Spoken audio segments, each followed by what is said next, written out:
ഹൃദയം കൊണ്ട് പോയിട്ട് വരണം. ശരീരം കൊണ്ട് പോയി വരാൻ ആർക്കാ സാധിക്കാത്തത്? പണമുള്ള ഏത് മുതലാളിക്കും പോയി വന്നൂടെ? പക്ഷേ കൽബ് കൊണ്ട് പോയി വരണം.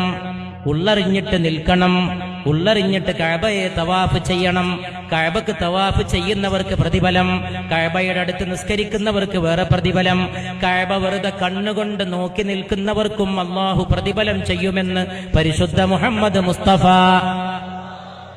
ഇതൊക്കെ അറിഞ്ഞിട്ട് കഅബയുടെ അടുക്ക പോകുമ്പോ ആ പോക്കിന്റെ ചാരുതയത്ര ഉന്നതമാണ്, ആ പോയി വരവിന്റെ മനോഹാരിതയത്ര ഉന്നതമാണ്, അതിന്റെ പ്രതിഫലങ്ങൾ എത്ര ഉന്നതമാണ്.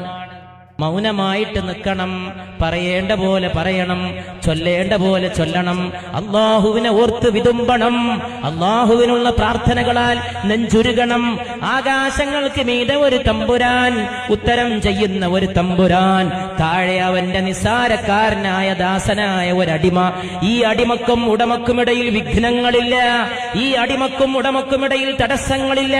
തൗഹീദിന്റെ മാധുര്യമേ, ഹുബ്ബുൻ നബിയുടെ സുഗന്ധമേ, സല്ലല്ലാഹു അലാ മുഹമ്മദ് സല്ലല്ലാഹു അലൈഹി വസല്ലം.